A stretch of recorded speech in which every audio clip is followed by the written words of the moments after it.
are Squawking Dead, a podcast pulverizing episodes beyond the Walking Dead universe.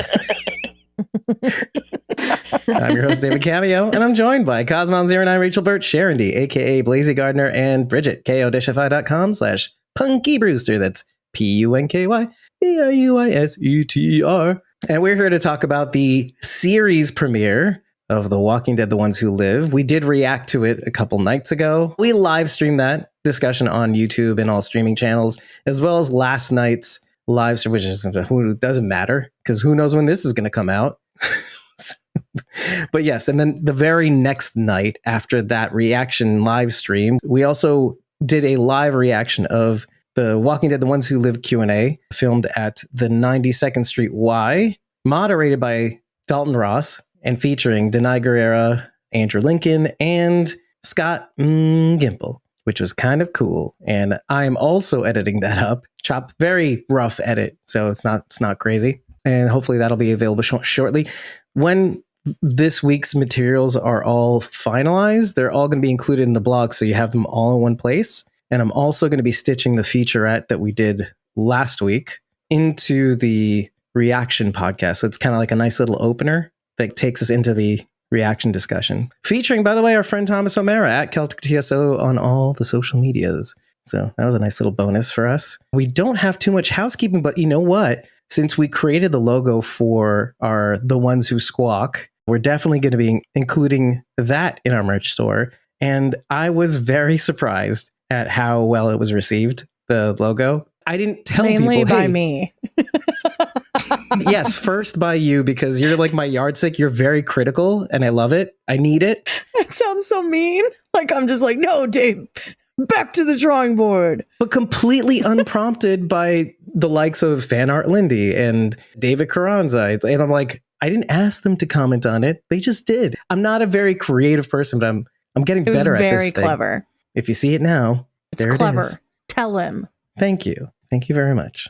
We did our first impressions the other night, but Bridget wasn't here. So let's invite her to give hers tonight. So I enjoyed the episode. Akila, is some of you may know her as Kyle. Her name is Akila, but you know, drunk people just can't get her name right. Also known as Kiki. Kiki has come to camp with me every time that I've gone. And actually he's come to every convention with me outside of New York Comic Con. And she did that because I was like, hey, new friend at work, watch this show. And I made her watch all of The Walking Dead. It's like a Clockwork Orange. And she liked it. She liked it a lot. And so I was really thankful because I had somebody to talk to about it, because I didn't have anybody to talk to about. And that was right around the time I met you guys. So then I did have people to talk to about it. But I've brought her with to every convention and she's really enjoyed herself. And she's also like flourished in a very different way because she does volunteer work now. And she really makes connections with the actors and they've really enjoyed getting to know her, which is really sweet to see. And so that's been really nice. But because, like in person or online? In person okay. only. Okay, that's what I thought. She doesn't even mess with the online portion, but in person, they're like, that's Kiki, because she's so smiley and bubbly. So they remember her. It's often a joke when we come back, actually, that nobody remembers me and they only remember her. The ginger shadow of Kiki. And I'm not sad about it. I'm fine. So this is the first time that we've actually been caught up to the same point. She was behind on Fear and then she couldn't get caught up because she's a very busy person and she's actually getting married this year. So like even more busy on top of all of that. We haven't really been able to watch anything together that's come out because she's been so busy. But when I told her that this show was coming and that Rick and Michonne were coming back, which obviously she knew because she went to the final viewing party of the last episode of The Walking Dead with us in Covington. We often Georgia. call her our intern. She does free work for us. We do not pay her. Thanks, Akila. She knew that was coming. She just didn't know when. And so I shared that with her and she's been really binging World Beyond because I told her that I thought it was really pivotal that she watched that before. And she had started it already, but she couldn't really remember, so she had to go back and rewatch. And so she's almost done with World Beyond, but she came over on Sunday and we got to watch that together. So that was like a big deal to have someone to watch the episode with. I have always watched this show, anything in the Walking Dead universe, alone. From the very beginning until now. I think I had one friend who I worked with back in like 2012, 2013. maybe who watched The Walking Dead, but like hadn't watched it from the beginning. So she wasn't caught up. So again, she like had to stream it. And then, so we weren't seeing it together. So I've never like had a person to watch any of the shows with because like I, dated an abusive a-hole who like, why would I watch that show with him? Because my wife's that way too. She doesn't want to watch it with me. No. And then my husband now is just like, you're watching zombie stuff again. Like, really, Bridget, this is all you're ever doing. And so he's not really into it. He'd be supportive if I was like begged him, but I don't want to force him to watch something he doesn't want to watch. So, right. So I'm very thankful for that. It's kind of a different perspective to have on this, but I enjoyed it for that very specific reason. I think I would have enjoyed it either way, but that's why I enjoyed it specifically. Because you get to have this now, which is like not normal for you. This is a big deal. Yeah. Yeah. Let me add on to that a little bit because ever since we started putting out materials for The Ones Who Live, from the Q&A to the featurette to all that other stuff, we've been getting more subscribers. And it's just been very, very nice to see the numbers go way up, way more than Fear, obviously Fear. but still. You mean your numbers didn't go down with Fear? Like no, they did. Well, the way I put it is that it dips, right? Fear comes around, it dips. World Beyond was actually interesting, hovered between our usual Walking Dead coverage to Fear, but this is unprecedented. We were getting way more views. So I think it dovetails nicely with what you just said, Bridget, because, well, the whole reason why we started this podcast was because the fandom was consolidating. People that used to watch in person that's why we started podcasting. Carol had moved to Florida after moving already to New Jersey. And while I was living in Brooklyn, New York, I'm still living in Brooklyn, New York, but still. And the same could be said from the people that we had on, that their friends were moving off The Walking Dead. It lost its popularity. So that was one of many impetuses. And there's only one impetus. But one of the main starting reasons of this podcast was because it was a way for us to draw in each other so that we can all sort of comment on this show together for friends that were no longer watching the show together. I mean, even me, I got started because a friend recommended The Walking Dead to me. I started watching. We had Superstorm Sandy and all these other things.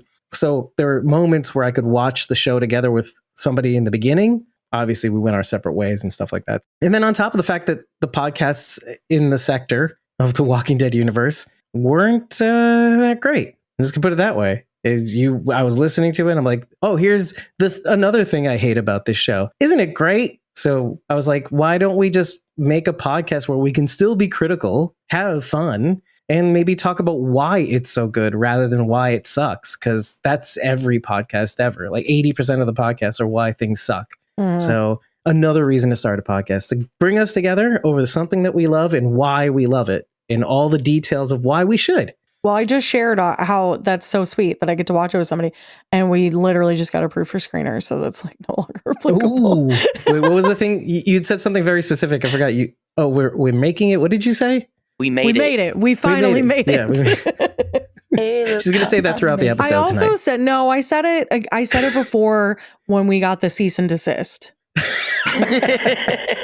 That's the last time I said that we finally made it. Exactly. This is now the second time that we finally made it, and I'm hopeful that things will happen, like we can monetize the YouTube channel, and then I will feel like, and then we've made it. So I'll just keep saying that over time. I think saying that every single time, we've made it. Like every time we reach a milestone, we've made it again.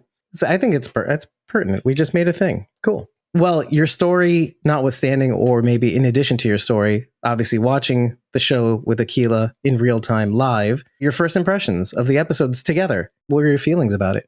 Well, there were like little things that I caught. And I think Rachel brought up a really good point when she said that she's more likely to notice stuff like that when you're with somebody else. So I was doing that thing where I was like looking and I would see something and then I'd like look over to see if she was reacting to it, which of course she wasn't, because she doesn't do a podcast. So she doesn't pay attention to like every little thing on the screen. I'm like, what was that?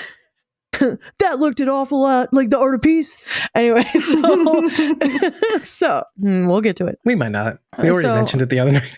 Actually, Aiden put up a really good blog post thing that I wanted to read through because he brought up a lot of really good points, and I want to kind of touch on those. But anyway, so he wrote a blog about this episode. Aiden Atkin? He did like an update on Facebook only. I checked his website and it wasn't on there. I assume he's writing one up for probably the website later. But right. Anyway. Whispers to your member. Mm-hmm. Aiden Atkin. His website is aidenscornerentertainment.blogspot.com. It's easier to go to ko-fi.com/Aiden Atkin. Is it though? Is it though? Actually, what is it? Aiden's Corner Entertainment? I don't see. I already forgot it. I think while I was watching it, the only thing that I thought, this is really good. This is really well done. This is what I'm glad this is what I wanted. The only thing that would make it better is if it were shot on film. Right, to get that graininess. That was the only thing I could think because it was so clear. And I don't know. I'm just old. I think I'm just old because, like, I guarantee Gen Z and Gen Alpha isn't like, it looks too high definition. Like, I can see it. It's like when you turn on an old tube TV and kids are like, oh, what does that sound? Like that it's buzz like the little, of the it's like CRT, the high, vacuum tube. It's the high pitched squealing that we've all come to be accustomed to. So we're like, oh, it's nothing. But they hear it and they're like, what is that? How could you watch this? Let me introduce you guys to dial-up. No thanks. I've met him. I don't He's like him. quite the pain in the butt. Yeah. So going off of that a little bit, first of all, the intro visuals, the title sequence visuals seem to look a lot like, in some senses, Dead City, but it has an even more tube TV look in a sense. Like the skips and the jitters and the lines at the edges. The kind of rainbow halo. You can't quite get white or black because doing that on a CRT, there's like a little rainbow halo on each, let's say, pixel, but it's not a pixel. But then also the music, of course, this was composed by Sam Ewing, who took over the score largely in the latter seasons of The Walking Dead. So he did the title sequence, but I found that it sounded a lot like the Dead City theme, but it wasn't the same composer, right? Did you guys feel the same way? I definitely got Dead City vibes from the opening. Did I say that? I meant Daryl Dixon. Sorry. The actual title sequence music sounded a lot like the Daryl Dixon-ish, that orchestral sense.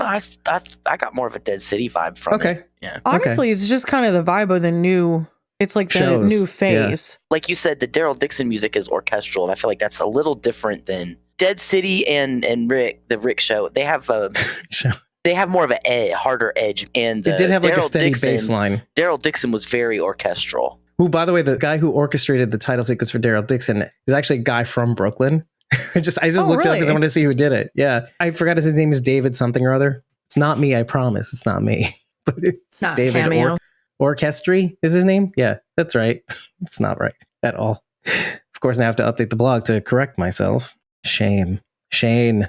In the title sequence opener, there is a map, and it has little X's all over it. There's CRP, Civic Republic Philadelphia, and then you can see Omaha in red, and you can see Portland in red. And then all over the map, there's little dots. So I laid a map over that, and I figured out most of the cities that were highlighted. Oh, and most of them were capitals, but not all of them were capitals. So in the South, it's Savannah and Jacksonville and Orlando. If you move over to the West, you've got New Orleans. Michigan was Lansing.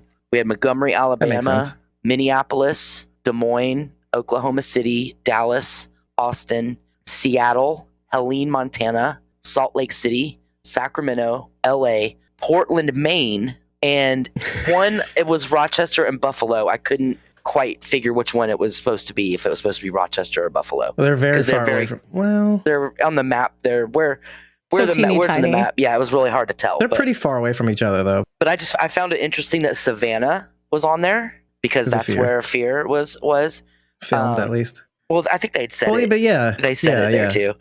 And I thought it was interesting that Seattle was one of because it's pretty close to Portland. Yeah, and the labels on the X's are jump points. You got to push in. I couldn't reach that. Yeah, I couldn't read that. You get to push in one of the sections, I think, and it says jump point or something like that. But we knew from Fear that some of those sites were drop sites. I think so. Like Austin was a drop site, and that's one of the places that was marked on the map. All right, and we've seen some of these maps in more detail in World Beyond, where it actually shows what it is too. Like this is a science with a symbol for science facility, or which again, another cool. And I'm going to say this out loud. I know Bridget's saying you have to watch Walking Dead World Beyond. I'm like, you don't have to, but it makes watching The Ones Who Live that much more fun. I'm going to compare that to everybody saying you don't have to watch Breaking Bad to watch Better Call Saul, and you didn't. You could watch You Better didn't. Call Saul on its own, but watching Breaking Bad before gave you so much more information and depth, and you just knew more about what was going on. It made it so much better. Yeah. Yeah, like it adds like just another dimension in your watch, Mhm. essentially. Which again, you don't have to appreciate the show. You could know of Saul and like it. So Aiden, his little list, the first one starts with the map, references the other spinoffs. So the main communities mentioned seen in the world beyond, as well as the nuclear fallout zone. That's depicted on that as I well. said that in the reaction video. I reaction? said that, yeah. I thought that was really interesting. Quite brightly put too. Yeah. All the circles like, around hey, the radiated Hey, area. remember fear? Remember it? It exists. It's important. It exists. Guys. Which is why it's kind of weird to me that they didn't have anywhere in Virginia marked. DC was the closest. Oh, you know what? Let's jump to this point because half an hour before the end, I know that because that's where I ended my third watch. Okafor says basically to Rick, he calls him out and he says, I think of the dead all the time. He's reciting his own letter to Michonne, the letter that Michonne reads at the series finale, right at the end. We have to take a short break at this point because, as I also mentioned in the reaction video, I was going off of an impression I incorrectly had or maintained of the Walking Dead series finale, how both Rick and Michonne were reading each other's letters. When the truth of the matter is, they were writing these letters, showing themselves and sometimes flipping back to the other person, which made me feel as though they were reading each other's letters when they really weren't. They were only reading their own letters.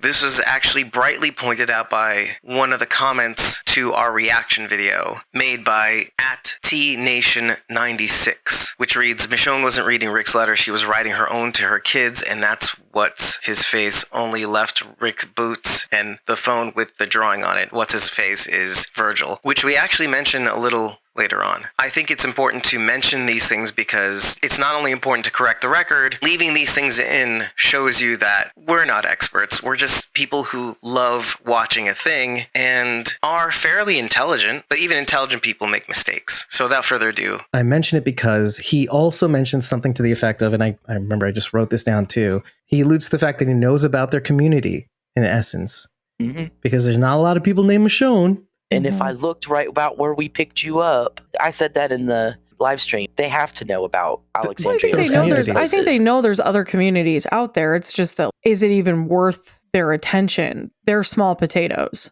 Yes, the CRM. But since Okafor is going a little off book and he's very interested in A's to make changes at the CR, now here's my question. I have a question, and I think this is like the fun thing that we like to do, because we like to get into it. Just thinking bigger thoughts, because this will go into other things too.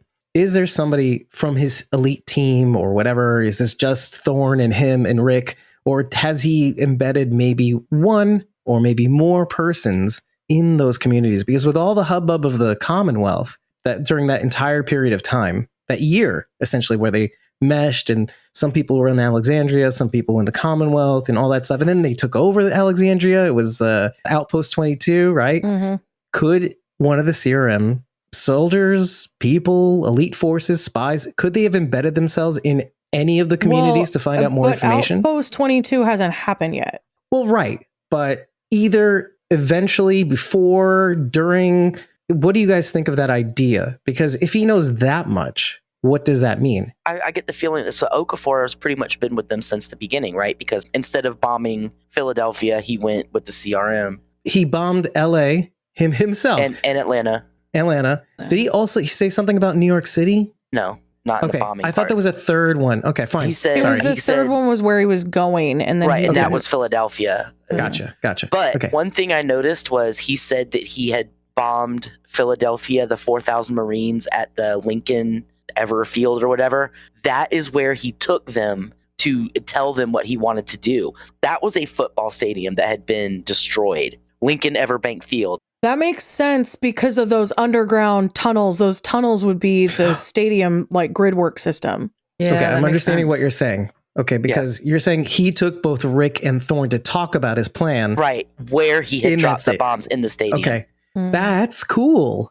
I didn't even dawn on me. But anyway, I get the feeling that he's been thinking about this for a while, that he's been wanting to change things. He doesn't like the way things are going, especially after Omaha. And I'm sure that Rick and Thorne are not the only people he has groomed. Now, are they in other communities? That I wouldn't know or say. But in the CRM, I bet you he's got other people. Yeah. Right. Well, and they also mentioned that 10% of the elite forces know what he's up to or know these kinds of things that he's planning. The ones with the blood red stripes on their uniforms, which I noticed when they got out of the helicopter at the very end, those guys had the blood red stripes. Rick even calls them out. He says, you guys go out with your Blackhawks. And if you notice, if you're on like a big enough screen or whatever it is, when the Blackhawks are leaving the pads, the missiles that they're carrying that Rick calls them out on, one of the sides of missiles is green and the other is blue. And if you remember from World Beyond, some of those missiles carry those chemicals meant for obviously Omaha, etc. But do you agree? Because I mean, I think that's what they were out there doing, at least for the CRM or whatever. I mean, that's what I'm thinking about it. Portland and Omaha were that big, and the Commonwealth is getting that big. There's no way they don't know about the Commonwealth. That's kind of what I'm saying. They have to know about. So they have to be embedded. So, like, just on the note of the question, and I've yet to hear from Rachel and Bridget. Do you think that they definitely have somebody or a presence or something embedded in any of these communities to know a little bit more about it? Just based on what they pulled through on World Beyond. See, this is why World Beyond is critical. I'm sorry. Hands down, World Beyond is a requirement. I'm sorry, because you wouldn't know what happened to Omaha, right? In the campus colony if you didn't watch it. So then none of that really has any meaning to you. It has a deeper meaning to all of us because we watched it. There is critical information in that show. In horror, too, by the way. We wrestled with it. Like, oh, there has to be a greater purpose to this. So I just want to say that really quickly. The current time also is well after they took out the New York lab, right? Because that was like 10 and a half years after. And we're caught up to present time, which is 12, 13 years after. We're not caught up to present. We're caught up to the beginning of World Beyond. So Esteban actually, by the way, figures out... Oh, but there's a time jump. The time jump occurs maybe 2.5 years or 3 into the apocalypse, right? So the time jump on The Walking Dead, because there's a time jump sort of in between where Fear season 4 comes out, then The Bridge and all that stuff. 6-year time jump from there. Let's just say it's 9 years, right? Now back to The Walking Dead, The Ones Who Live. Esteban sees Rick inside the walls of the CR. It's like, hey, well, you're not here. You're on furlough. You don't have your consignee jacket, which means he's still within the 6-year period that consignees have before they can enter the city. Like, you're not on furlough. You're not, et cetera, et cetera. So even though Omaha just happened, is about to happen. Am I wrong or am I right? I'm not sure. Well, he's watching that when he's writing the letter. The last one. Yeah. And so when Omaha that happens before the time jump of him becoming a main soldier, Okafor's guy, because after that happens, it goes to the time is now, the now time. And you're right. I'm sorry. There's a whole title card. Why did I think? Yeah, you're right. You're right. Yeah, I'm done. So where they are now, that's had to have happened. The World Beyond, and it would have. And remember, the World Beyond is 10 years static. Yeah. From the fall. What was the thing about the grasshopper with the spiky sides that the kid hid in? Could that be one of the art installations from the World Beyond? We had the art community that built the funky statues everywhere. Remember, they had the big funky statue outside of it? In Perimeter Colony. Yeah. That's what you're saying. Could that kid have been somewhere near the Perimeter Colony? Is that a piece of... too far? I don't think she could have walked that far. They were on a mission outside of the perimeter when he found that kid. Because he was like, we were on a mission to a chemical factory to pick stuff up. They were way far out. So could they have been up towards the New York area and that was where they found her? I think that's way too far, though. I honestly don't think so. Because you have to also remember, she said that this grasshopper statue was in a museum, not outside. It wasn't a public installation. I don't think they were as far out as we think, though, because Esteban knew where that drainage pipe would lead. So that had to be part of his schematics. And probably part of the water reclamation system. Their system. But I think the key point is that grasshopper statue was in the museum where they were hiding out, not in like some public installation. So I don't think it has any relation to Perimeter Colony.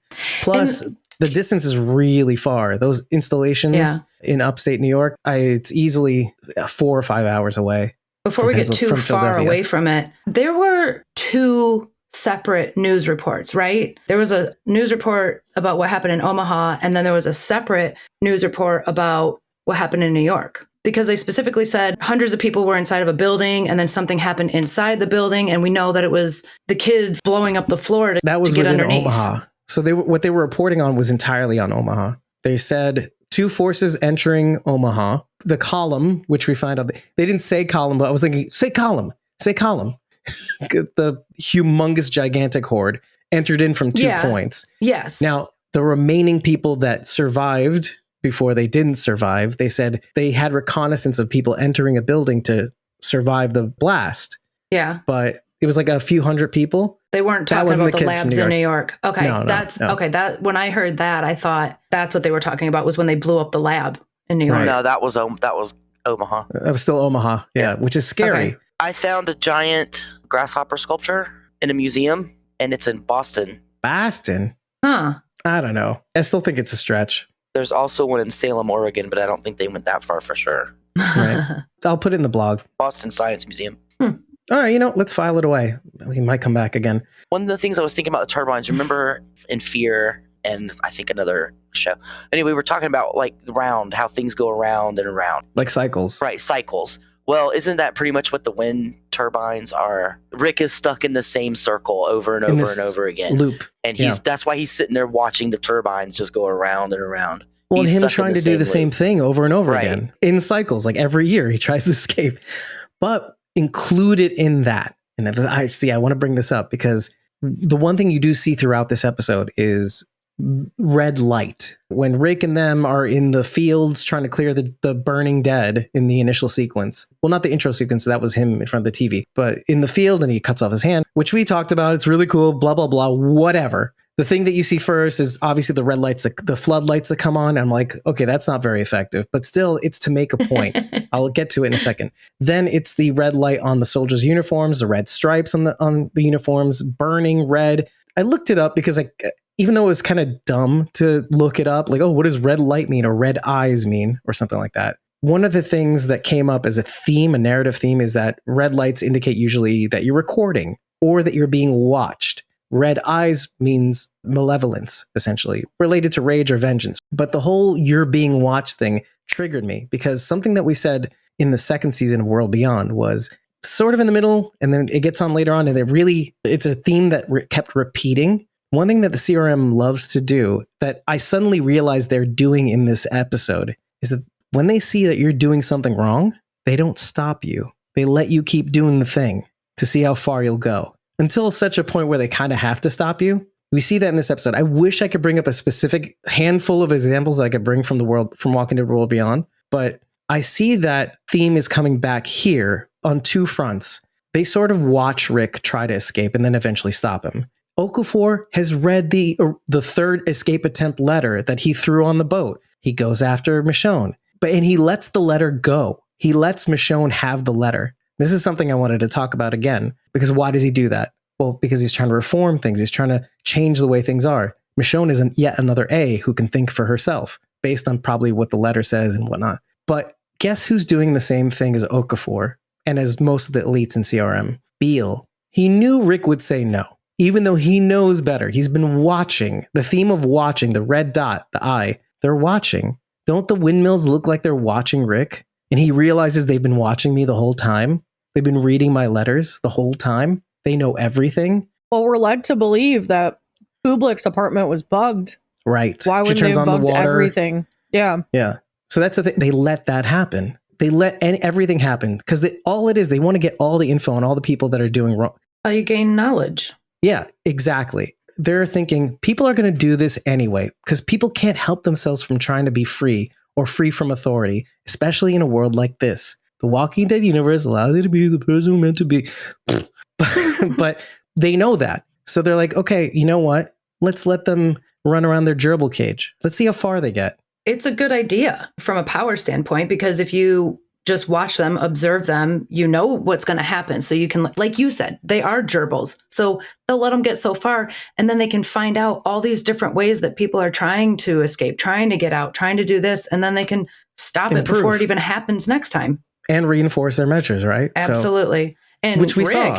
Rick is exceptionally good at it. So if they can stop him and plug all the holes he's creating, other people will be easy. And it's not only the fact that he's exceptional, right? But it's also the fact that they haven't encountered somebody who wanted to escape the CR or the CRM. Let's say he's a consignee, so technically CRM. Yeah, I'm going to say the same thing I did in our live watch. Clearly, Okafor has never watched The Walking Dead because Rick literally destroys everything he touches. Like, why would he? I don't understand why he wants Rick to help him lead anything. Do you know this guy? I think he sees a lot of himself in Rick. One of the things he says is to him and to Thorne is, if you could save the world, you would. Sure, I will give that to Rick. He does try. But much like Madison, it ends up in disaster every time. But that's in spite of himself. He does try. I will give him that. But it doesn't usually end well for him. For him, but not for other people. Well, maybe for other people. I don't know yet. No, Alexandria succeeded more after he was gone. Oh, God. Yeah. Well, but I wanted to get to Beale, though, because I think Beale knows about Okafor. You mean John Locke? No, I mean Major General Beale. God damn it! Him. Mm-hmm. But do you guys agree with that? Do you think Beale just knows the whole game? He knows what Okafor is trying to do. He knows Rick has to say no. He says to Rick, "I'll know. Look me in the eye, and I'll know." Look me in the eye, Grimes. And he looks him in the eye, something's so up. he knows something's up because, well, okay. Here's the thing: you're in power, but you're not supposed to be in power any longer. Mm-hmm. But you've manufactured a situation in order to keep yourself there. Expand on that, because you're saying the thing, but you're not saying the thing. Because we mentioned it the other night. Thing because maybe you didn't watch World Beyond. And if you didn't, you're if you didn't watch World Beyond. See, here's the thing. Those of you who are sly enough to watch the title sequence might notice the fact that the same newspaper that we saw in World Beyond mentioning people wanting oversight on the CR. Actually, I wrote the title of the Civic Republic Tribune. Majority of CRC candidates call for oversight of the CRM. And you see the protest signs in the park where Esteban and Rick meet. This has to do with Transparency now. Right. 2 different signs, one with the CR logo, CR lines of the 3, whatever. And the other with like kind of the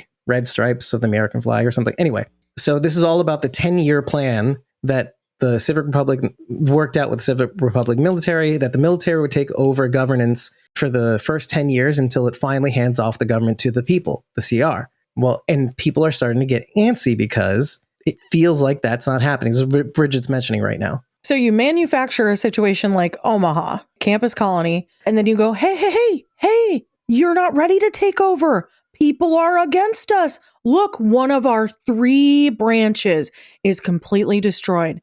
You wouldn't want that to happen here. You need us to be active. You need martial law. You love martial law.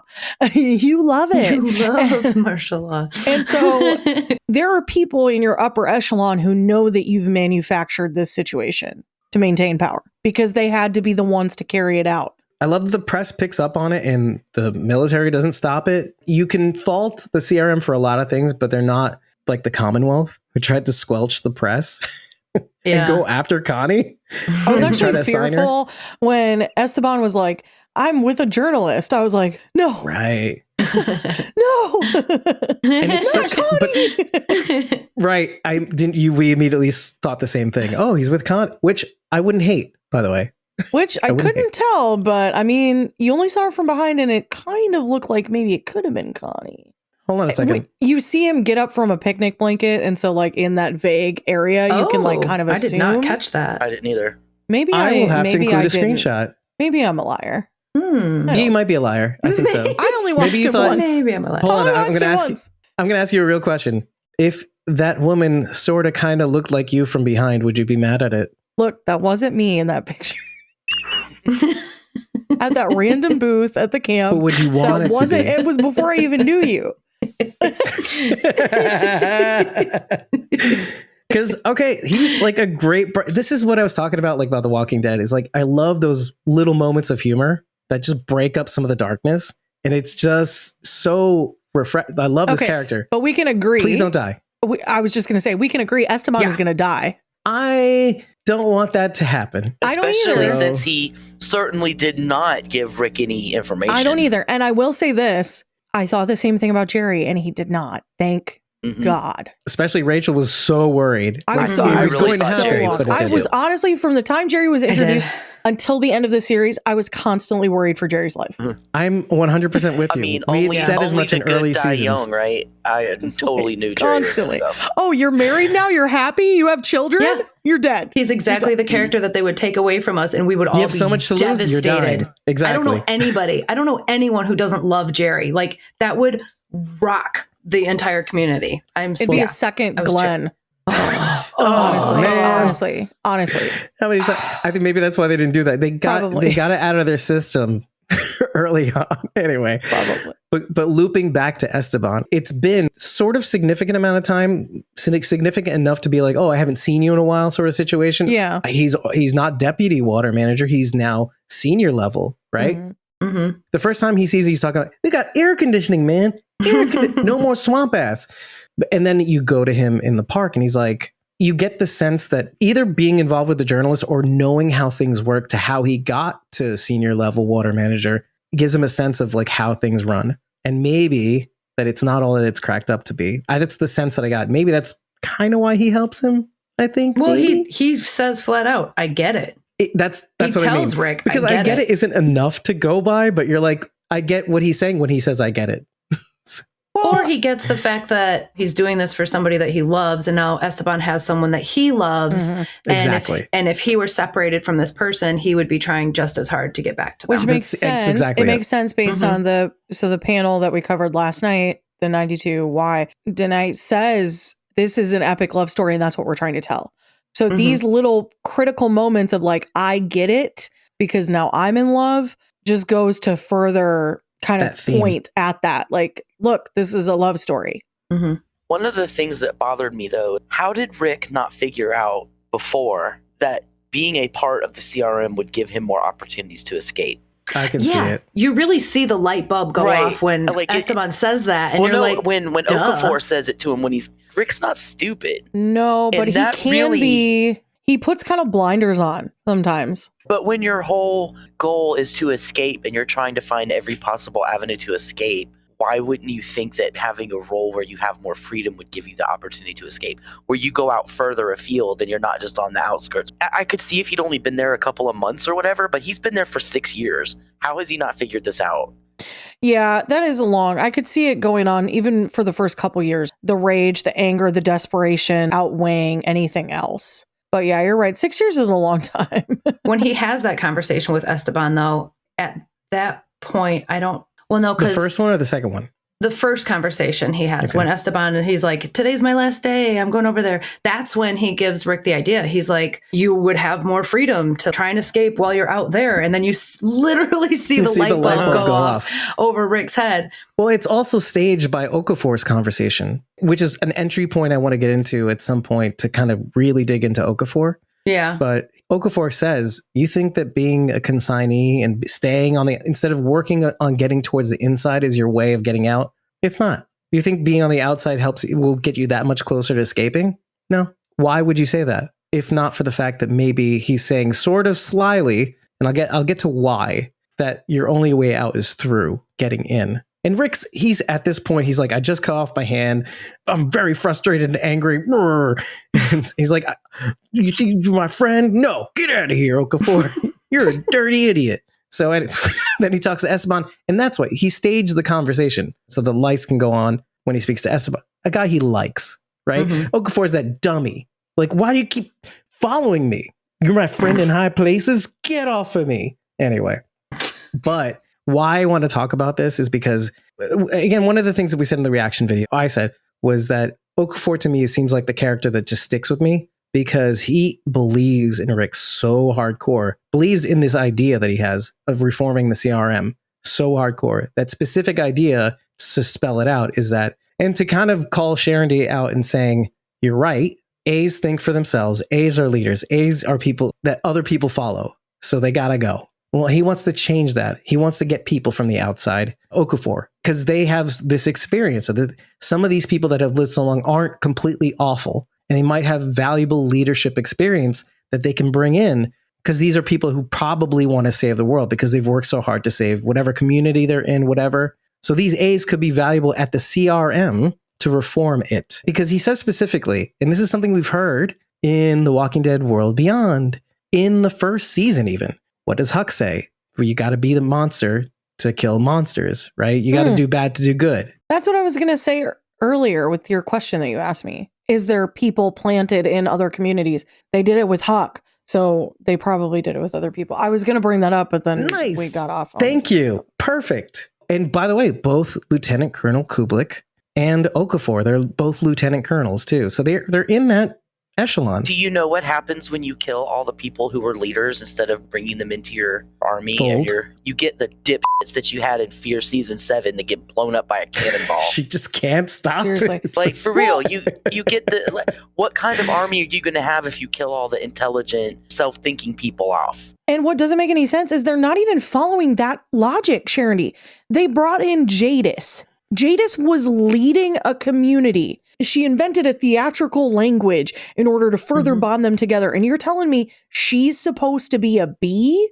Are you kidding me? Well, so this brings up the bigger question that we kind of addressed, but we said, okay, we're going to set this aside. Is Jadis the chicken or the egg? Was she originally part of this project and then joined the junkyard gang? Did you notice her grinder in the flashback sequences that Rick was having? Yes. The house, the orange light, the this, the that, and then there was Jadis's grinder was in there too. Yep, I did. This see is in that. the very beginning? It's right after he and Michonne had their second meeting when he was like, maybe I should come back with a ring or something like that, and then it disappeared. And then there were a bunch of flashes, like the house burning. Then there was something else. Michonne's on fire. That's that one, the last one, right? The last dream sequence? As he goes out of that scene, they're flashing through different scenes, and one of them was Jadis's grinder down, and it might have been at the beginning too. I just happened to notice it. Yeah, I thought I saw it in the beginning. You're saying Jadis's grinder, but I'm thinking coffee grinder. You're talking about the one specifically meat grinder. in the junkyard, where all her people fell into. Okay, okay. Fell into. Rick was in her apartment drinking coffee. How dare he? That's what I was thinking. I'm like, oh no, it's the meat. It's the meat grinder. It's the organ grinder. I don't remember Jadis having a coffee grinder. And the walker that Rick ended up soldering his hand on, I had all the spikes and stuff in its face like Winston.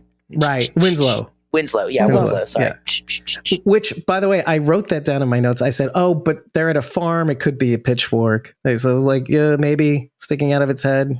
Sure. But of course, I'm thinking nefarious. No, I wanted to get to the bigger picture talk about Okafor, essentially, though. Okay, there's the thing that I mentioned earlier. Why does he give Michonne even the opportunity to have even a whiff of where Rick could be? Or that he's still alive. But wait, there's another point. There's another point I need to bring up. He also brings up at the end, or another Omaha, signaling what Rick has been suspecting all along, that the CRM is behind Omaha. And thirdly, the swear on the sword line that I mentioned in the reaction video, swear on the sword, but don't let it take. I wondered throughout my third watch tonight whether Okafor's intention was always going to be to have him reunite with Michonne. And when I wanted to know what you guys think of that, because there's other evidence too. So Michonne found the boots and the phones on a boat when she was on Bloodworth Island, right? Right, and the letter itself, right, at some point. Okay, and he said, I went back and got the letter and read it and blah, blah, blah, and I found the phones. But how did he take the boat and set it at Bloodworth Island? And how did he know that she was at Bloodworth Island to find the boat? Unless, what's his name? Virgil. The dude, Virgil. Virgil. Unless Virgil is one of the people who are an implant. Because how else would Okafor know that she was just going to magically be at Bloodworth Island and find this boat with the letter and the boots and the phone on it? Okay, I thought Rick has a bunch of phones and a bunch of letters. And so I assume every opportunity he has, he's dropping them in various places. The boots were very explicit. He threw the boots onto that boat and she found the boots. Yes. And wait, hold on a second. Rick throws them onto the boat, but he never gets the chance to get on it. Where does Michonne even find? Oh, they're inside the boat. And stacked neatly in the shelves, right? Yeah, but didn't Virgil say something about he saw them on the boat? And he stacked them away? I guess it's possible he stacked them away. How would Okafor know that she would find it? So did Okafor specifically mention the boots?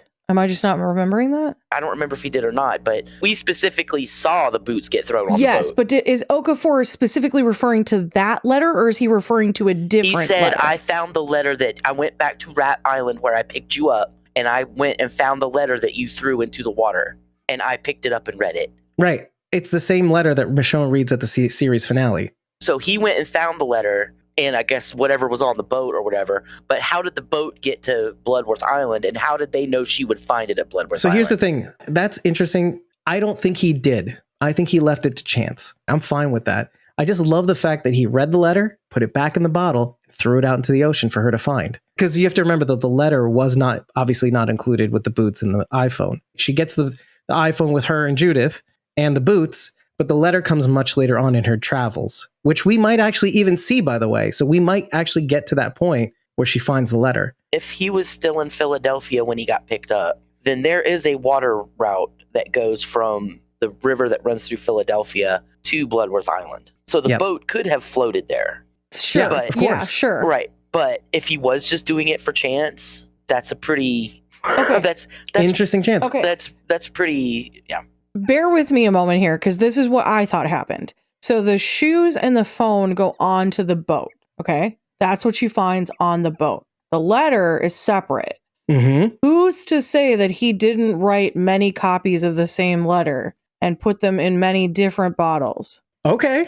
And Okafor only Okay. found, because that's automatically what I assumed had happened. It's entirely possible. But Do you the think fact that her he's read drawing it, on the phones, because he had several phones with her drawings on it, do you think he was putting those out there with the, like, hey, have you seen this woman or whatever? I don't know if he was just throwing them out there so that she would know, like, he's still alive. I don't Since really when know. were our phones now their canvas? They are now the canvas of the apocalypse. I wondered if it was just something that it's like, it's trash to everybody else, so it's like easy to find. yeah, I could agree with that. That's what I thought happened. So the letter thing to me wasn't that confusing, because I was just like, oh, there must have been another one. Well, it would have to be the same exact one that he's throwing out there. Well, I'm but saying, either way, why- he found it. I could see that, but still, it's much more fun. I to mean, think maybe that- Okafor yeah. threw it back. I don't know. But Well, I mean, anyway. they could just be saying they're meant to be together, and that's how she found it out in the Well, it's also opportunity, thousands right? of miles and on a tiny little island in the Delaware River. On a wing and a prayer. That she was all high on Jimson weed, and she just happened to find his stuff. Like, okay, all right. Well, I mean, Virgin does mention Virgin. Virgil. Maybe, though. He had a daughter, didn't he? Immaculate conception. Anyway, Oh my gosh. so Virgil does sort of mention that, okay, what had happened with that boat was that a strike force had come in, I think, or something like that. He mentioned something like that in the episode. I thought it was So- like weather. I thought weather had moved it. But anyway. I'm just saying, it could be the CRM is like, or specifically speaking, Okafor's presence may have brought that boat to Bloodworth Island too. I have to rewatch that episode to kind of confirm that. You are right. Someone did take them from the deck and brought them in. You are correct. That did happen. Well, that Someone would have did, to happen. someone Yeah. did Yeah. touch them at some point. Twice, Rick and Rashone mentioned the big blue building. Do you think that has anything to do with something that's coming up? First, she says it's past the big blue building. Well, And then he says, should I just keep walking past the big blue building to my desk? And she says yes. that's a case of Kafka's gun. I talked about this on my channel. Kafka's gun is a writing mechanism in which something is brought up in the first act, i.e. a gun, in passing. Then it has to be utilized by the final act, because otherwise, why did you bring it up? Mm-hmm. You brought it Mhm. up so that you could have a weapon for the final act so you can kill somebody. So it's Unless the like, writing's bad. that does happen. That does happen. But you're right. It is Yeah. setting Here's up an for something. oxygen tank out of nowhere magically that we can't trace how it got here, but here you go. I fixed it by stabbing at it. Anyway, but yes, yeah, I think you're onto something. But I kind of mentioned this in the reaction video. I think it could be also used metaphorically. The big blue building is the CRM. She says to walk past the building for now, essentially. His cartography office, You'll right? The get cartography there. department. I believe in you.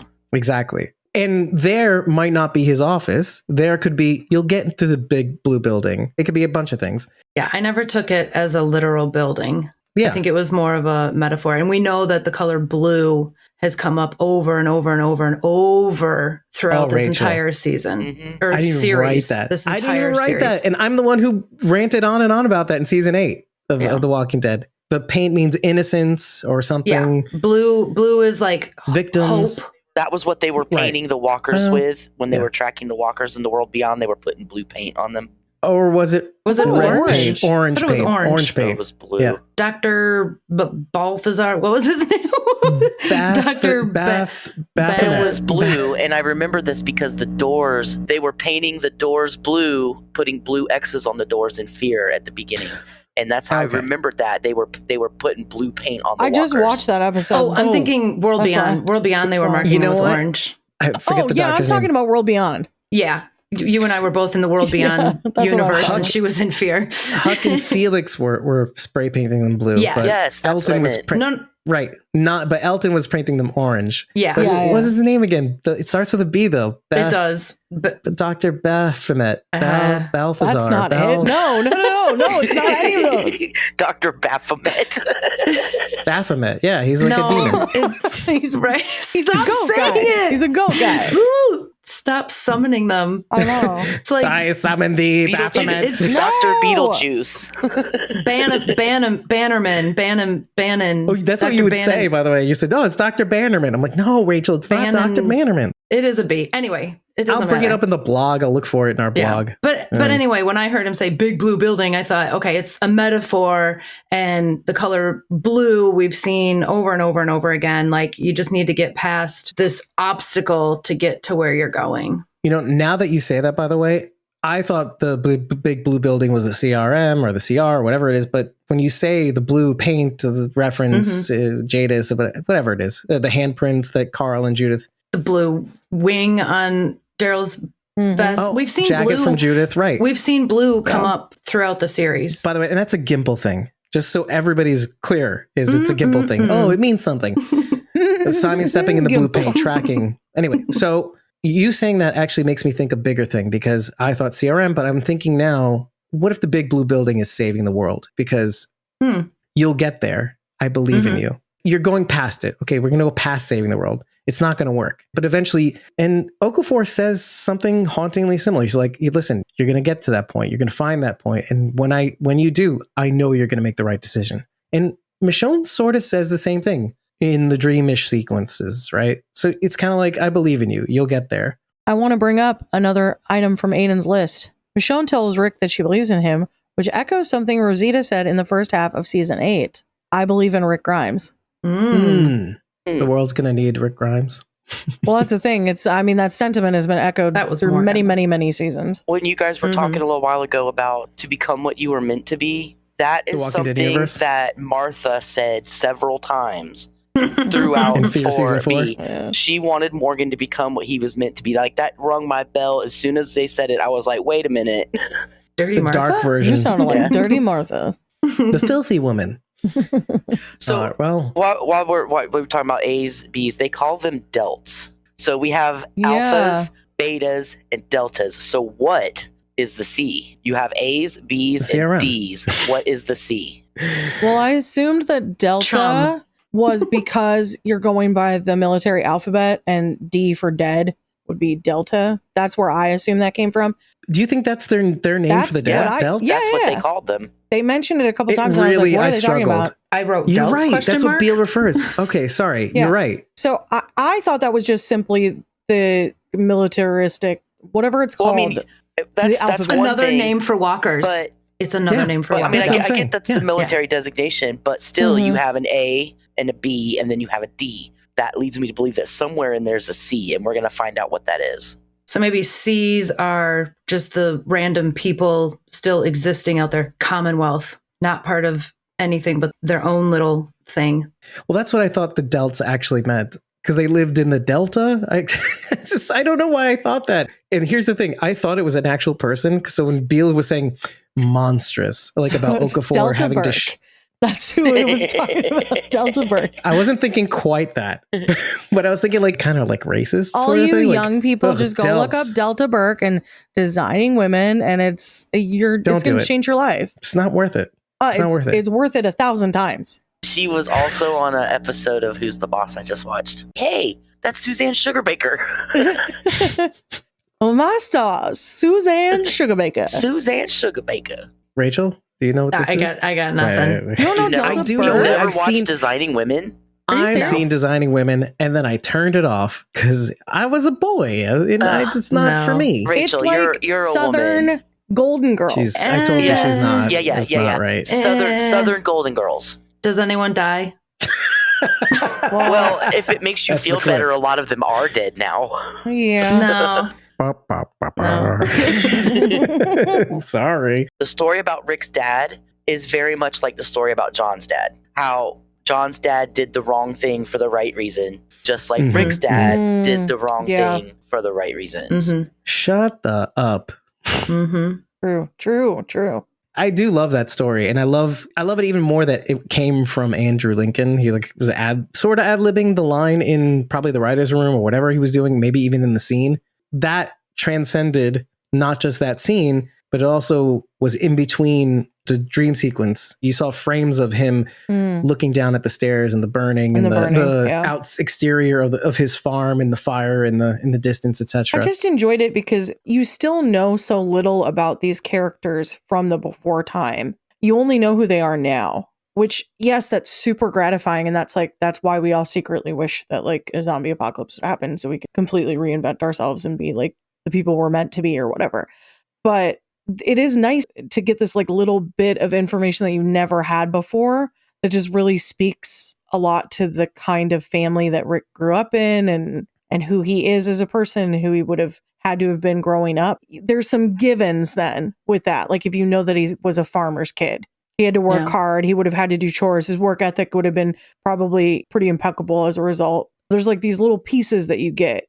And that he knew suffering. Yeah. Also. Yeah. Hardship, rather, I should say. Has it ever been confirmed? I know we've talked about it a lot, but has it ever been confirmed or denied that Rick had any siblings? So he did. In the letter. Funny, you should bring that up. He talks about a brother, right? I have it right here, obviously, and I will just mention Robin did this. This is Robin Overton's work. Oh. So it's the picture of Rick and baby Carl walking, and then the letter that Carl writes. I was going to say, I wonder if that's a picture of them walking on his dad's farm in the before times. Oh, maybe. Oh, no, his dad passed when he was very young, though. But they still might have had the... Yeah. Right, they could have had the farm. They still might have had the farm. Yeah, they could have had the farm. Oh, maybe. Yeah, sure. The thing that I took away from that story he was telling in the helicopter was he was coming down the stairs quietly as to not wake his family, leading me to believe that there was more people in the house than just his parents, because otherwise he would have said my parents. I like that he it's chose nebulous, to say my though, 'cause family. they can always like insert it later, like, oh yeah, that's what I meant. Yeah, there were the other people. Yeah, still a little open ended. Well, and then I started thinking, like, has he mentioned? I feel like he's mentioned a brother at some point. What Bridget's getting to, because I'm in the looking at letter this that right Carl now. writes to By Rick. the way, this memory, just so you know, you told me about the walks we used to take when I was 3. You holding my hand around the neighborhood all the way to Ross's farm. So it was the Ross family's farm. But he mentioned something about hanging out at this like community it was his center. Uncle Danny. I thought was somewhere. It's not. It's actually not in here. In here, it's Aunt Evie. I don't. Oh, sister? Auntie, or Lori's sister. Lori's sister. Okay, yeah, that's true. I forget she exists. I don't see anything Lori means about. nothing. Like but birthday I swore parties he at Aunt Evie's or mentioned. something? I swore he mentioned an uncle. Yeah, I thought so too. And or I like a cousin. assumed it was Rick's brother. Anyway, I mean, I always felt like they were leaving that kind of open-ended so that if they wanted to do the alien, they could. Jeffrey Grimes in Paris, essentially. Yeah. Barcelona, Dave. Barcelona. Barcelona? Yeah. France. Sorry, corrected.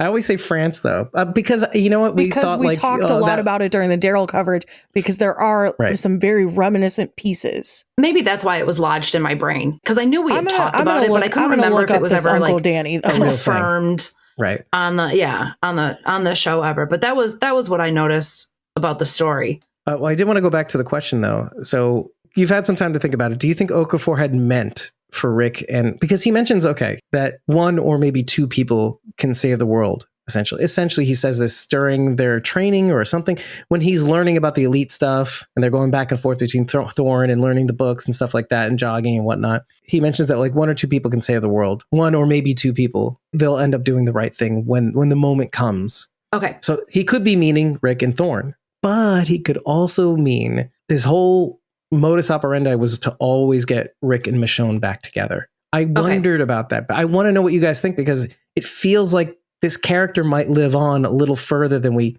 take him for. Oh, I definitely think his message and his presence is going to be felt throughout the rest of these episodes. I've had a little bit of time to think about it, and I think Okafor's playing, the long game, right? And if he meant for Michonne to find those letters or even eventually find Rick, then Okafor probably thought he could eventually recruit these people to be on his side in this eventual change or takeover or whatever. And the more people, the more allies he has on his side, he has a better chance, right? Because it's about numbers. Now, I don't know, because I'm trying to think very quickly here because timelines and if he knows about the Commonwealth, but does he know our group's connection to Commonwealth now? Because that kind of happened after Michonne left. So if he's really only tracking Michonne, he might not know that our group has a connection to the Commonwealth, which would be an even bigger ally for him in this fight against change. I think he's more interested in it. Well, let's just say that he even knows about the Commonwealth. Let's just say, do they seem like the kind of people that would be the A's that he would need to change the CRM? Let's just think directly about the people who inhabit their whole modus operandi is be what you were before. Be just survive, just do the thing you were before. Just, don't think for yourself. None of the previous leaders of the Commonwealth I would consider good leaders. Pamela. Exactly. No. Pamela. You can just rule that out by inference. Right. The only one who might possibly would be Mercer. Yeah. Thank you. Yeah. That's what I was trying to go. I thought you knew. We're thinking the same thing, and I was going to let you say it. Yeah. All I could think was Michael James Shaw was all that was coming in. I couldn't think of his name. But Mercer would be an excellent ally for Okafor, right? I mean, he's a soldier. Yes, he thinks for himself, but he still is a soldier. I think Mercer has been playing that game because he has been towing the line up until it came time to not tow the line. Right. Exactly. So he might even see eye to eye with what Okafor is trying to do. I don't think he was a follower. I think he's always been a leader. He led his men, but he was a follower until it was necessary to not be a follower anymore. So he's always Right. He always agreed had, until he saw the He corruption. always had the ability to be the leader. He just didn't use it until the time came to use it. Right. Nobody in the Commonwealth, even Mercer, up until a point, thought for themselves. So I think it rules the Commonwealth out by default. Now, they could be following Alexandria. They could be following remains of Hilltop. Except for Lance. Lance had thought for himself. Josh. Yes. But was he the kind of person that Okafor would want to have on his team? No. Exactly. No. Right. Because he wasn't, it's like the opposite, right? Mercer was a leader, but was still a follower. Lance was a leader, but nobody would follow him. Right. Lance didn't want to save the world. No, You're Lance right. wanted to pat his own pocket. He just wanted power. Exactly. He would burn down the kingdom if it meant he could be king of the ashes, right? Yes. And he sort of somewhat says that to Carol in a way, like we could lead together. I could follow you. Do you think that Okafor's modus operandi, yes, it could have been to bring yet another A like Rick in, like Michonne, but do you think that his whole plan was to get Rick to Michonne in the end by way of joining his cause? No. I think he used Michonne as a leverage. You need to join, or if you run away, I know where to find you, and I'm going to find your girl too. And I could have erased her. I could have erased you. Right. I don't think he wants. But I want you. I think, right. Like maybe what you're trying to, what you're alluding to is that I know that if I erased her, you would never follow me. Well, not only that, but you're going to follow me, or I will go erase her. It's the carrot, and the stick. The carrot and the stick. Here, I'm going to dangle her in front of you. Maybe he knows that if he takes Rick out in the open like that, Rick is going to eventually try to bolt or something, But basically, he's like, here is Michonne hanging on a stick like a carrot, so you will do what I want you to do. But to bookend this, I think, and this is fine. I'm okay with no answers. That's fine. But what I really, really love, more than just that, that's a fun thing to play with, right? Like, oh, was his whole intention this or that? Okay, that's fun to play with. It's like, oh, was not Sebastian. What is the guy's name? Negan's disciple sort of situation. Brandon. Oh, by Sebastian. Brandon. Was he a fiction? Was he all a dream? Right? Was he all in his mind? Anyway, that's fun to play with. Why would Okafor want him to find Michonne? Because once he finds Michonne, he's not gonna come back. He is going to leave with Michonne. Well, he could bring Michonne and them in, but after Rick has been there, why would he want to bring Michonne and his daughter into a place like the CRM, knowing what goes on there? So Rick wouldn't want to bring Michonne and Judith in there either. And Okafor doesn't know enough about Michonne to say, oh, well, she would be a great addition or this or that. He doesn't know anything about her. He's had years of letters to probably look through too. But that doesn't tell us who Michonne is. Well, through the eyes of a person he believes in. But that's actually that's fine. The only reason why I latch onto this as much as I do is because what Okafor felt he had to do, kill his wife, the Marine, from preventing her to bomb the city. And I felt like deep inside Okafor, You think his wife wanted to bomb the city? My feeling was that she was part of the Marines, that she didn't want to do it. And so to honor her wish, he bombed the Marines so that the city and that's wouldn't be fine bombed. too. Yeah, I know. I'm down with that. He killed his wife to give her what she wanted. But I think there's a part of him that's like, of course he would do it again and again to save the world. And he sees that in Rick, in a sense. But I think there's maybe even a part of him that in order to, like, there's an order of operations. I need Rick to actually submit to the idea that he could be the kind of person that would save the world if necessary, because that's what's needed. Because he says, like, there's a tipping point. If we keep going like this, there's a tipping point and it's coming soon. I need people like you to save the CRM. Because if this keeps going on like this, we're going to fall. Our models of how we're running, based on how many soldiers they must be losing out in the field. All the dog tags hanging out in the greenhouse.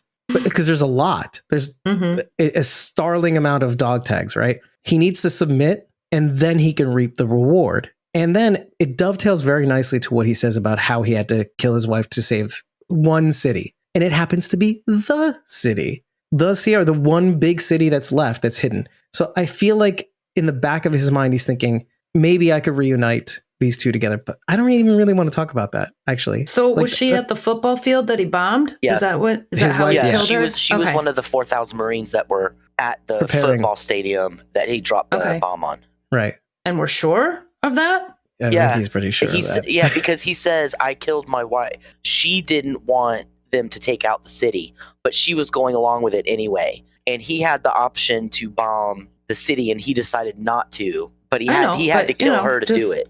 As a rule of thumb in this world, if you don't see a body, Yeah, well, I mean, We saw a lot of bodies. yeah, They were still moving around in the rubble, the dead, where they were meeting. No like you one's could see in gone the until they're foreground and in the gone. background. those are the Marines. So they're pretty good. So that maybe, that makes it even more poignant that he decided to take them there in memoriam to teach them. Yeah.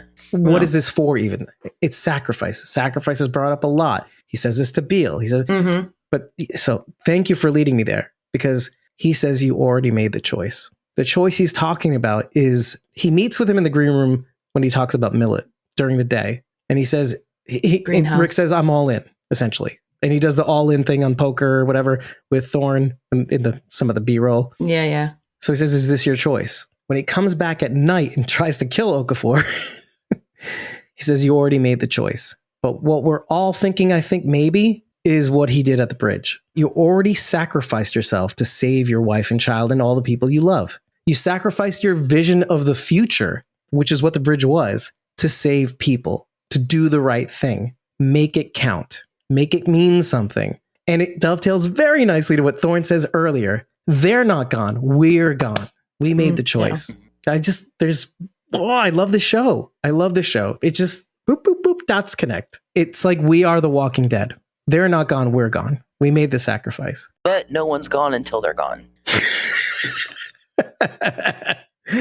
Maybe. Believe a little longer. Okafor also says, is this the end and the start? Rick says that. No, Or he says, is this... Okafor says, is this the end? Or is this the end so you can start? Or something like that. Which is, the end is the beginning. They just rephrased it. Yeah. I'll take it. Rick does repeat it back in a way. When Rick is reading the letter out loud, towards the end, he says, I don't see the dead, or trees, or sky, or water. So what that made me think about was at the end of Lord of the Rings when Frodo was going through the Grey Havens. He tells Sam, I can't taste the water, I can't see it. So what this is Frodo sacrificed himself to save the Shire. Exactly. That's what I mean. He's accepting the fact that I made a sacrifice and I have to make it count. So it has to mean something more than what I feel is the ring to Rick is the responsibility of keeping everyone alive. So he's carried this ring and it has changed him to the point that he can't see anything other than this tunnel vision he's got. I can't see anything anymore. It's all dead to me because of this responsibility and this care that I've had to carry for so long. And even though I might save this world, it's not going to be saved for me. I sacrificed anything I was going to get out of this world. It's not going to be saved for me. It's going to be saved for the people I love and care about. Right. AKA all y'all. But what I really like is that Thorne kind of alludes to this. They're not gone. We're gone. And she says, I would shoot you and I wouldn't miss, even though she covers for him a little later or earlier. No, later. He says this, Later. Yeah, later. Yeah. And this is said by many people along the way. You shouldn't even be here. You shouldn't even be alive. Were it not for the fact that we existed to pick you up from the helicopter for your sacrifice, like, you should have died on that bridge. Done. But we invested in you. We need you to make that sacrifice count. Means something even more than it originally intended. But they kind of reiterate that if you keep trying to go after Michonne and Judith, you'll get yourself killed and you'll erase them. It'll make your sacrifice have meant not only just nothing, but you will have undone the very people you were trying to save, at least. Because we'd have to erase you and them and anybody else connected to them. Only if he finds them. But he alluded to the fact he's already found them and their community. There's only so many Michonnes. What an odd name. Like, what a unique name. Or something he says like that. He is very ominous. It is a unique name, but at that time, she's not with a community. She's not with anybody. She's on her own. She's out there doing the thing by herself. So the only person they would come across is her. She's with King Bach. Is it Bach or Batch? I thought it was No, it's Bach. Okay, It's King Bach. And Brita, King whoa! And Brita! Which we'll see very soon, by the way. What? Right? Well, I mean, they're on the show, is what I'm saying. No, they're on the show. They're in the cast. It's Dr. Bavelar, by the way. Bavelar. I was From World close. Beyond. I said Balthazar. I was close. I said Baphomet. Baphomet. By the way, I found out there is no brother to Rick Grimes in the TV show as of right now.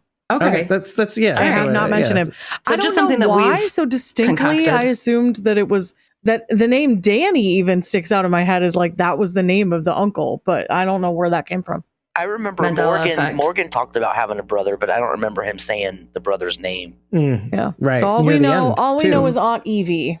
There's an aunt. Aunt Evie. And he mentions his Evie Grimes. grandparents, but you don't know if it's But it could have Rick's been parents or Lori's Lori's Stories, parents. something or other. Yeah, you don't know. Anyway, Can I mention these other things on the list that Aiden put together? Because they're fun, Dave. sure, let's play with it. They're fun. I'll say, oh, Aiden, come on. Terrible. No, so they're good. They're Never. really good. I like Aiden's it. really I really, sharp. really like it. Okay, so the map one we already went through. This isn't Rick's first rodeo with an axe, although he's seen using it throughout the main series. He uses one to cut off Jesse's hand in 609, and later in 701, Negan almost has him cut off Mhm. Carl's arm. I have that in my notes because the Yep, way me he too. paused as he was getting ready to cut off his Same. own arm, it made me think that is exactly Yeah. how he did. He even had the same Yep. look on his face. Yeah. Yep. Esteban jokingly asks about seeing Rick's stump, something that echoes Milton And touching asking it. Can I touch it? asking Herschel to see his stump during 313. You got to buy me dinner first. Yeah. And he said, shout out to my friend Jared Fishwick for catching that one. So that wasn't even Aiden. That was someone else that came up with it. I love how he gives credit. I know. Our fledgling birdie bird, he's turned into an eagle and he's soaring. Lieutenant Colonel Okafor hands Rick and Thorne a copy of The Art of Peace. The Art of Peace. Did anybody see the- manage to get the other two books? Mm-mm. Oh no. I didn't go back and look yet. It's very difficult. Yeah, I couldn't. It's very I couldn't dark, close enough. too. It's Yeah. really dark in very that scene. I was trying to see Rick's hand when they were playing poker, but it was shadowed. I couldn't see it. I couldn't see his cards. What he used to be, well, he went all in, and that I know. alone made her fold. Oh, you mean Could have been, you he wanted could have to? been bluffing. He could have been bluffing. Well, yeah, he could have, but she didn't want to take the risk. Yeah. Very illusory. Foreshadowing. Ooh. Yeah, or like just narrative elements. He mentioned Okafor being part of Operation Cobalt. Because Right, that was the right, name which of is that the LA operation. bombing, That's yeah. the LA bombing. When Michonne reunited with Rick, it's similar to how she found Andrea in 213, with both Rick and Andrea crawling away as Michonne cuts down whatever is in her path. Which it is that backwards movement. Yeah, So like trying to Yeah, kick yeah. yourself away on the ground. very clever. Yes. Love it. Rick finally learns how to fly a helicopter after following them since the very first season. After all, Morales did call him Helicopter Boy. He did. Loved Shut that up. one. I Oh, loved that yeah. one. Great work, This Aiden. Aiden. Honestly, this list is awesome. Rick attempts to use a grenade to escape, just like he escaped the CDC in 106. Special shout out to T Walking D World on Twitter for that one. Never. Look at how I'm editing this out. Kidding. I'm kidding. Only because he says cock and bio and that was the pussy. I don't know what it was. We don't need to. Anyway. Anyway, next. We talked about The this. events mentioned in Omaha are depicted in the series premiere of World Beyond, likely meaning this falls to a similar spot in the timeline. The telecast is also something we've seen before from another Lieutenant Colonel, Elizabeth Kublek. Right. Mhm. Exactly. And then he said, I'm sure there's plenty more. Did you catch anything? And then, What a content creator that fella is. yeah, people did not Did respond you see with anything Tell us new. more in the comments. They just said, great list, dude. That's all he said. He should have said like and subscribe, even though it was a blog. Yeah. There's Rick's hand. Oh, the fist. Oh, Yeah. The socialist fist. it's very political. Blur that out. Look, that's exactly what his hand looks like. It is actually. Sharon was holding a photo of. Except then there's a That's giant knife up the Union middle fist. of it. So what does that matter? What does Right. that mean? Exactly. That's like a big middle finger, really, but on the inside. I have to outside. say, it was so reminiscent. Everything about that was so reminiscent of Merle. Okay, And it actually so like makes sense. the cutting off of the hand, you have to do it yourself because it's the only way you're going to be able to get away. Same thing for Merle. He had to cut off his hand, otherwise he would have been fine. But he had heat stroke, and then he runs and cauterizes the wound, which is exactly what Rick then had to do because it's obviously what you have to do. Even though he did kind of tourniquet his arm with the belt, Right. he to still prevent it needed from he still needed to bleeding out. cauterize to Yeah. prevent Yeah. infection. Oh, yeah. Would have been the main reason at that point. By sticking it in smoldering Into a guts. walker. Yes. It would have been hot enough. It would have been fine. Well, We won't Anyway. talk about that. And then he gets the hand and it's got an attachment with a knife, which also reminded me of Merle. So I just thought there was like a lot there that was reminiscent of that. And that's from way back. So that was just kind of cool. I just want to say that this look fits in very well with the posters that were in Kublek's apartment in The World Beyond. The propaganda all of the posters, old propaganda posters. That's what we got. Yeah. I also like the attention to detail when they're sitting on the boardwalk. They have the light post there, and they have a CRM little flag banner flag hanging. thing, And yeah. just like when you go to any town, There must just be such cool little set pieces from this that I'm sure people have now. Oh, the people from the cast and stuff have? Yeah. I wow. mean, just like little Well, I mean, pieces. if they got you know, season those little 2, background they're pieces. gonna- She said, then I will not fall for that trickery. She's been doing this long enough. about been handing doing her this long sword enough. back or getting her sword back. Yeah. You know, Gimple coached them all before they went out there too. He had to because Andy just flies off the handle and says whatever he wants. Hey, Andy, please don't spoil anything for this. That's why I don't want to ever see you again, Andy. It's fine. In person. You know what I thought when we were watching that yesterday was that if ever we get enamel pins made for the podcast, For us. we should have one turned into a bolo. A bolo tie? Because of Gimple's cockroach. For bolo? Gimple. We could just send it on over to Gimpy. I just thought that was cute. We got to make a quality one too. I know. I thought yeah. an enamel pin, if you swapped it out for the bracket on the back, could be very cool. I think it should be the fist because that would stand for Rick's chopped off hand and Lydia's chopped off hand and who else? Merle. Freaking It everybody. also stands for some Aaron. other things in the world that I don't know that he would want that on his neck. like certain sexual Yeah, things. I just, it might open you up to a community that he's not ready for. You know what? We'll I just just- leave that in the atmosphere. That's fine. Just saying. Some of them have suction cups at the anyway. Anyway, So- moving on. Anyway, Okafor, the etymology of the name Okafor. Ooh, interesting. That's always fun. So Lieutenant Colonel Okafor, it means a boy born on the Afor day. This is from the Igbo people from Nigeria. They're largely Christians. Their calendar is a very interesting one. They have 13 months in their calendar. There are 7 weeks in a month, and there are 4 days in every week. They often name children after the day of the week in which they were born. So Okafor means a boy that was born in the Afor day, which is usually the first day of the month, but it's the third day of the week. Another interesting fact about their calendar is that though it is 4 days in every week, there is an extra day that they tack on at the end of the year for that week. So That is so confusing. just to get the math right. And their 4 days of the week are the 4 different market days, essentially. It's very fascinating. Now, Mikey always said that we're so extra and we come up with meanings that they didn't even intend. So here you go. I looked up other new characters' names just to see. Oh, wait.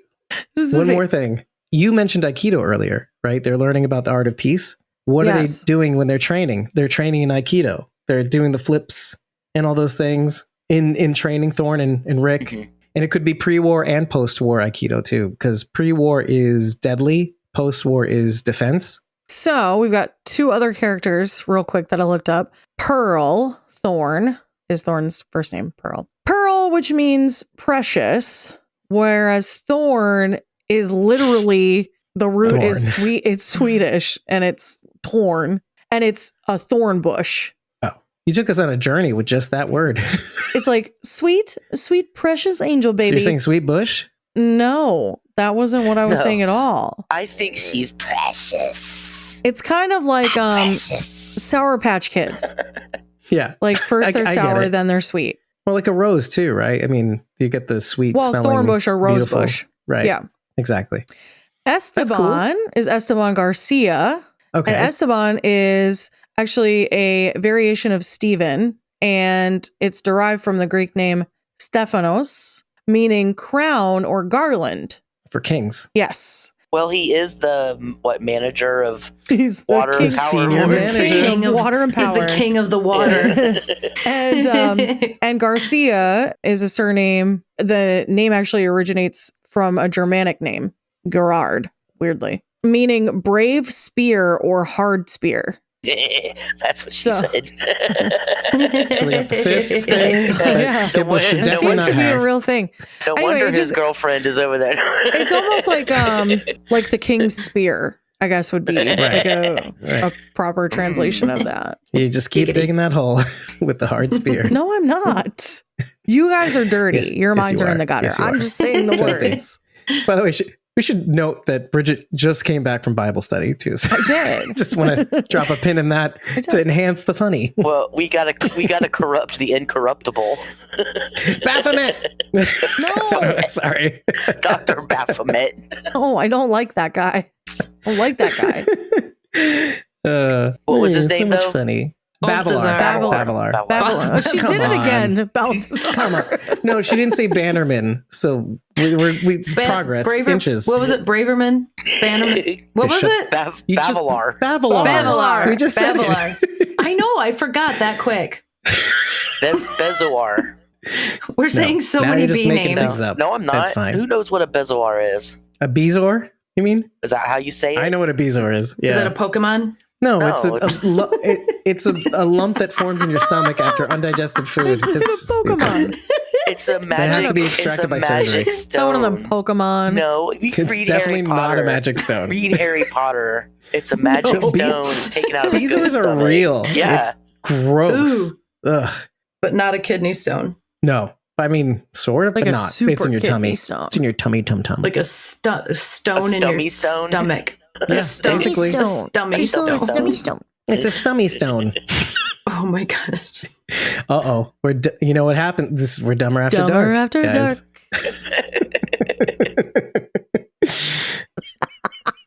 You're It's close. so fair to guess that that's a Pokemon. It sounds like It a Pokemon, does. doesn't it? Pokemon! Okay. Bezor! I choose you. And it's this big. It's like meatball from fucking Aqua Teen Hunger Meatwad. Force. I think With, like, hair in it? I've seen that Pokemon. Yeah. Meatwad. And it's like It's like the a- evolved it's like a form of purple- kidney and stones. It's like a purple rock with and it's like arms and- Bezor, Bezor. Bezor. Yeah, because they all say their name. Kidney stone. Stummy stone. Yes. That's its You know, attack. it's It's called the brood Stummy witch. Stone. Yeah. It's the brood You witch. stummy stone. Bezor, use Stummy Stone now. Pew, pew, pew, pew, pew. Throw my devolved form Oh at my somebody? gosh. No. We just lost every follower we ever had. Oh, that's staying in for sure. Oh, okay. Yeah, there is one more thing. At least. Oh, Knowing me. gosh. I like that Beale backtracked and told Rick the story of Philadelphia, the CRR, but etc. Okay. He says the CRM was part of the Pennsylvania National Guard, which wasn't too far off of my theory of the civil defense when we were talking about the scene in which Huck was being interrogated by Felix when they found her and brought her into the campus colony. All the signs on the wall were from the civil defense. the circle with the triangle on the inside, that symbol. Mm-hmm. And so him talking about the Pennsylvania National Guard squaring off against the military is not only reminiscent of my theory about the civil defense rising up and becoming the CRM, etc., which was formed, by the way, during the Cold War, which we do see a reference of in this episode. And it was formed specifically during the Cold War to prevent chemical attacks, nuclear attacks, etc. Put that aside. The National Guard facing off against the military is something that Althea also said. Mhm. It was her whole in her tape. reason for getting the tape, She because she saw has it. the truth. Exactly. Yeah. I love it when a plan comes together. For those of you who don't watch Fear, it's such a cool little nugget. And now that we hear that Okafor's team was responsible for Project Cobalt, that he personally bombed LA and he personally bombed Atlanta. It seems And ridiculous that he was flying across the United States to be the only person bombing, but It I digress. does, doesn't it? I digress. It's fine. But but in a Black Hawk, those things go really, really fast too. It seems So, like I you don't know. probably have other people who can also bomb things. Yeah, and it also depends on his rank too. Because saying that you bombed it could be that you're in a position where you coordinate those attacks, let's say. I feel like doing something like that, you wouldn't want too many people involved either, though, right? True. Like the fewer people that know about this, the better. Maybe. Yeah. What did he say? What branch of the military he was in? By the way, was it Army? No, it was Air Force, right? Yeah, he's Air Force, I Beale believe, said yeah. that Okafor was part of the Air Force. Yeah, Air Force is also pretty elite too. So I mean, That's you'd have true. to have to be in a certain level to get to where he's at. So I don't. Yeah, it would be kind of what he's doing now. It'd be like a subsection of the subsection that would have to know about that plan in order to carry it out too. Interesting. Only 10% of the 100% of the CRM know about his plan. So it's kind of the same scenario. One of the other shots that was in the opening sequence was the breakdown of the segments of the military. You had command, and then there was like one square. In the title And then, sequence, right? And then you had like, I forget what the second one was, and it had several I gotcha. squares. Yeah. I The wrote this all down. infantry was the last one, and it had a bunch. So I'll try to form this more in a question, but I'll explain and I'll show it obviously in the edit. The image in the title sequence that you're referring to is the two types of CRM soldier or units, let's say, Mhm. or it could be what Okafor is referring to. It's the left is the elite top I secret think it was the unit. breakdown of the way the army was built, because you had The command, CRM. and then you had a smaller group, and then you had a bigger group, and then you had infantry was the biggest group. Well, they had titles. So let me tell you what it is. The left column, the left side of the paper is top secret, listed as T secret, top secret, elite clearance. And the right is infantry clearance. The left one, that command structure is command is only one dot. And they push in on it later on in the title sequence just to push into the command. It's like one person. The remainder is front lines. And that's 30 people, let's say. On the right side is a whole other column. That's the infantry clearance column. So you have 70 supervisors. It has 70 boxes. So those could be lieutenant colonels, let's say. And then underneath is all the infantry, which is at least 210 plus. It goes on, but we don't see what the end of that is. But it could mean that this is the command on the left elite part. That could be Beale. Let's say he's at the top, Major General. Could also be Okafor and his elite people and how many people are involved. That 10%. Greg, and if you even do the math, does that add up? 31? Could. Yeah, 31 of 210. It could, and that paper could go on to have 310. So 31, 310, 10% of the military only know about his ideas. Wait, are you saying there's only 310 people in the military? Well, That doesn't make any those are sense. units too. Right. So Each- that could okay, represent the unit, whole. yeah, that's a each unit. unit is Okay. probably 100 people or something like that. Yeah. One last question. Do you think there's any significance to the combination number that Esteban told Rick? What was it again? I was thinking about that too. 4399. That was gonna be part of my research that I failed to do today. But I was gonna look more into those numbers. Well, there's more numbers in the title sequence. You see like what I thought was samples on a shelf. And they have like distinct lettering that you really can't read, but on the shelf, there's two sets of numbers. I should bring it up and I'll throw the picture up on the screen for the people on the audio podcast. It might get lost on you, but one of the images in the title sequence is, I think it's probably when they show Scott Gimple, by the way, too. So to make that even more frustrating, try to guess what this is. So the samples on the shelf, the top of the shelf has the following numbers. It's 7730-42-069.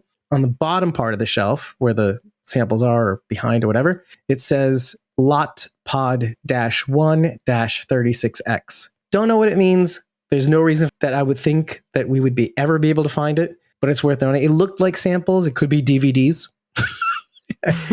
All you could see was the spine of it, so you didn't really know what it was. I say that only because of our World Beyond experience. There's Project Votus, which happened early on, if you remember right, which is still in the air. I hate this show. I hate these shows. But we love doing this. 5 minutes ago, you were like, I love this show. I hate this show. I love this show. So it's like I hate to love it. Exactly. It Listen, doesn't manic spell depressive. out anything. That's what I was trying to find out. But What the does it say? 99, because it's 99, it can't spell anything out. Your choices are W, X, Y, Z. Yeah. Well, you're trying to do like a gematria thing or like a alpha decoder? That's D. What is it for the alphabet? D. Yeah, I was thinking like dates for some reason. BC. Like 1943 and 1999. Like if anything significant had happened in April 3rd. 3rd, 99. 99. Project Votus. It's happening. It's happening. Anyway, that's when Project Votus occurred, right? Remember? No. It's fine. It was a Saturday. Okay. Wait, if you type it into a calculator and then flip it upside down, Spells no. It's it spells HELL. boobs. spells boobs. It spells Bezo. yeah, it spells Bezor. 4399 spells Jez. We're right back to the fist again. God. 4399, the number one song was Do You Believe That I'm Still Alive? It was You mean believe. Life After Love with Cher, not Mo Collins's version during our interview, which, you have to kind of remind the audience why that's funny. Because we interviewed Mo and she's Mo, and hilarious. She sang that. It was hilarious. Thank you. She sang it to us. And you laughed for like 15 minutes, which I had to cut down to 5. Oh, you suck. Hey, I left a third of it in. It's not enough. It Well, diminishes thanks to me, just the how interview is funny an it hour was. long instead of an hour and 30 minutes. Because 30 minutes of us laughing is worth it. Listen, you'd get more than Blue Cat 4399.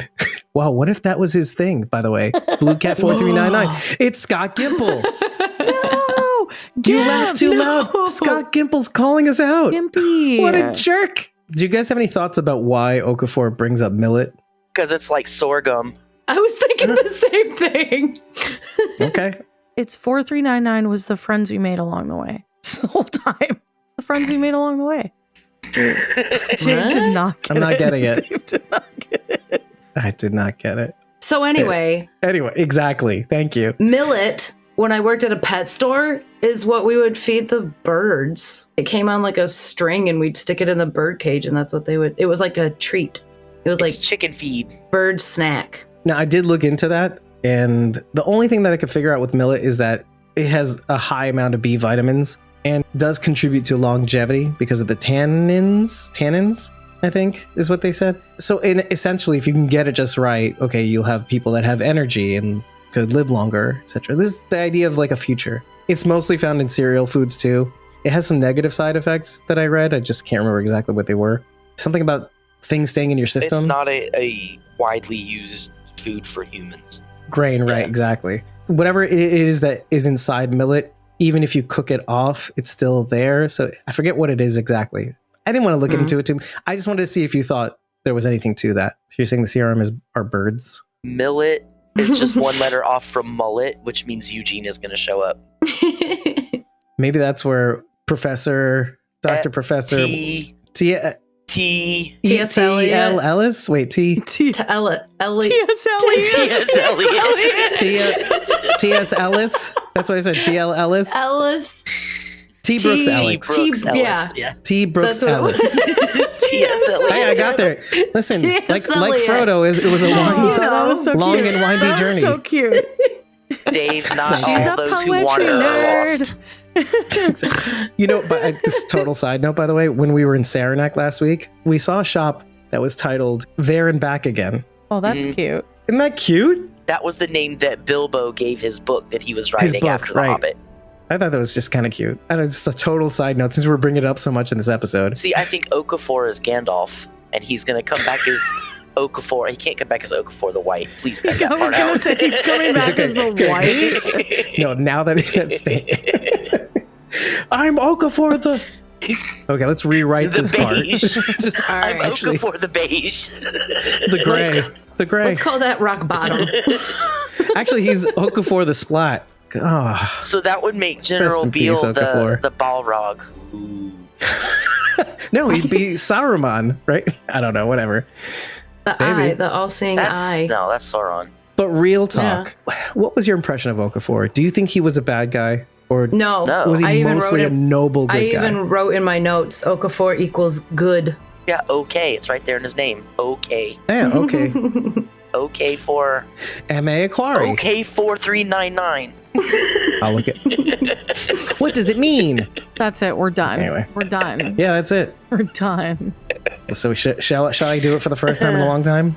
If you like what you heard, head over to ratethispodcast.com/squawkingdead. 5 stars and an eggplant is all we need to know that you love us, but tell us what you liked. Tell us what you didn't like. But remember to tell us after every episode. It really, really, really helps.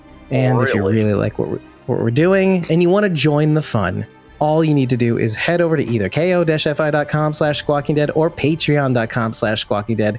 You don't have to buy us a coffee on Ko-fi, and you don't have to join a membership tier on either Ko-fi or Patreon. We just ask you to follow so you can get our recording schedules. Following is free. Joining our recording sessions is also free, but you're not going to know our schedules unless you follow either Ko-fi or Patreon. But if you're interested in supporting us, you can tip us for 30 days of supporter back content like the unedited episode recordings and the pre-squawk insights, which is like copious amount of notes.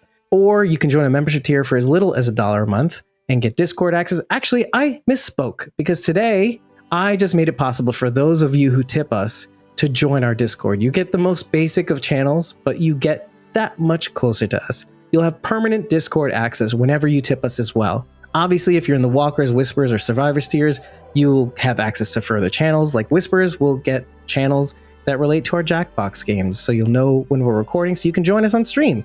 And Survivors, of course, the top tier, which I just opened a few more slots for because we lost a few along the way. You can join us on stream while we break down these episodes. You can join us with your own insights, so consider that. I've been your host, David Cameo, and I was joined by Cosmom09 Rachel Burt, Sharon D, aka Blazy Gardner, and Bridget, ko-fi.com/Punky Brewster. That's PUNKYBRUISETER. And by the way, I've missed all of you in the audience. I love all of you hosts, and I can't wait to do this again. I love seeing you every night. Every night. Let's do some more. I want to be the very best. Like no one Best ever there ever was. was. To catch them is my real test. To train them is my cause. That is not what I thought you were going to sing. Pokemon. Good night, guys. We'll see you later. Bye. Jump downloads.